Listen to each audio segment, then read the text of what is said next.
Hello everyone, on today's episode, the 1 Year Life Challenge, we're going to talk about a secret killer that's going to kill every single one of us, so make sure you stay tuned.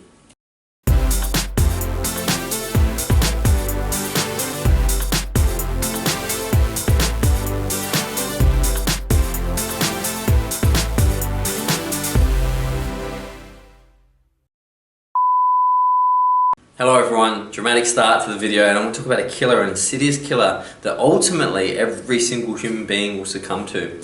And I'm going to talk to you about that killer. As always, before we get into the details of this murderous, monstrous thing, I'm going to start with a quote. Time is what keeps everything from happening at once. Bradley Hughes. Time is what keeps everything from happening at once. That's it. Our understanding of time is so flawed. We think that we can create more time. We think it's so important. We think that urgency and deadlines and things have to be done immediately, or there's things building up I don't have enough time for. We're in control of time.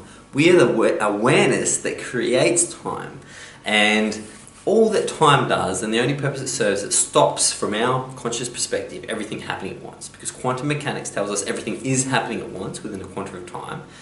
But that level of time allows us to experiencing it at one step at a time, rather than just being a mismatch of the probability field. So, what is time? Well, time is that murderer. The murderer I was talking about at the start of the video is time. It's going to kill you. It's going to get you. Yet we worship it. We're always looking for more time. We're always worried about running out of time. We're always wasting time. We're always thinking about time. And it's going to kill us. Time is what gets us all. And we really need to understand that rushing and trying to make the most of our time is serving a killer. Being present and being full of as much time as you need to do things and giving yourself enough time to do everything is the way to beat this killer. So we treat time like a liberator. We think that if we have enough time, eventually we can get the things done.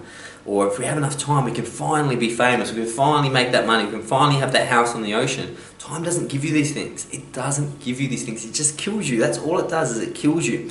You give yourself those things through appreciating and being aware of it. You're the awareness. Time gives you nothing. Stop giving time all this credit. 3, there's no evidence of time. You don't have any evidence of time. You can show a photo of you younger, but that's a photo of you younger. When did that happen? Well, that happened in 1975. Well, it didn't happen in 1975. It happened at the time. If you walked up to that person and go, when did that photo taken of you? They'd say, oh, just now, right now they're taking a photo of me. They wouldn't say 1975. Yes, you can see yourself age in the mirror, but ultimately, time is insidious by the fact that you cannot see it, you cannot grab it, you can approve it. You can only be aware of it by looking at second-hand evidence. Time is the greatest conman.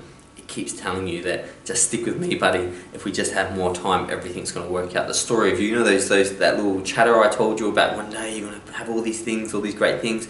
We just need time. And the ego and time work together to keep you distracted from the present moment. And it's a con man. And so who is it conning? Well, it's conning. It's trying to con, but it can't con, is your awareness.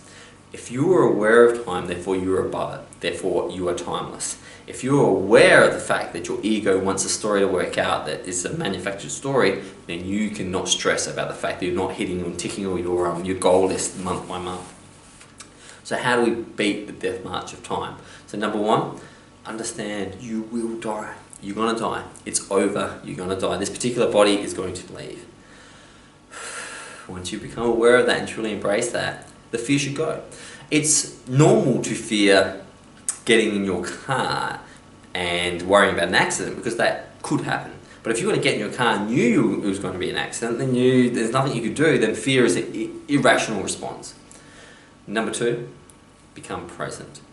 The concept of eternity is in the timelessness of a moment, not in the infinite nature of time. You understand time can't be infinite, because if it was infinite, there'd be no time to start and there'd be no time to end, therefore we couldn't measure it. So therefore, becoming present is the timeless nature of the moment. We all know that sometimes 5 hours with a loved one can feel like it's gone in 5 minutes. We all know sitting through a lecture can feel like it's taken 5 hours and it's only taken 5 minutes. So time is your awareness perceiving things, and when you become present, you're in control. Number 3, notice the small things. A friend of mine went to the AFL Grand Final last week, and he said, mate, I can't wait, it's a big dream. I said, mate, one piece of advice, just notice the small things.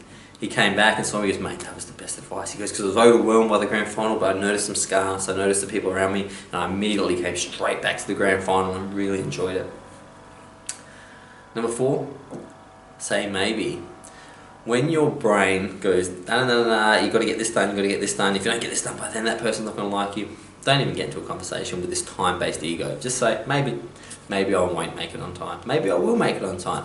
Maybe it will matter if I'm late. Maybe it won't matter if I'm late. Don't start the conversation by thinking, yeah, I should do this, I should do what you need to in the moment.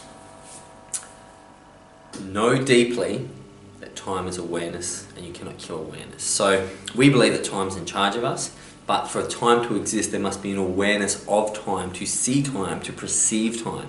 And if time kills, it doesn't kill the awareness, because if time killed the awareness, there would be no time, and time would be killing itself. It kills the body.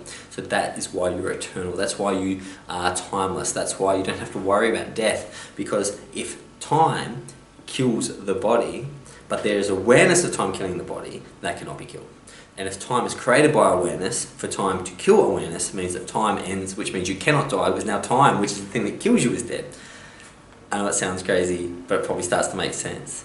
Time is not your friend, the present moment is your friend, the past is not your friend, the future is not your friend. This story is not going to work out because it's already worked out. If you think that in a couple of weeks, if you save $500, you'll be a better person, you're forgetting about the 14.6 billion years of evolution that got you here.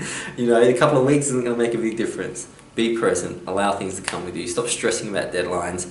It's something to think about, and I can't wait to see you till tomorrow.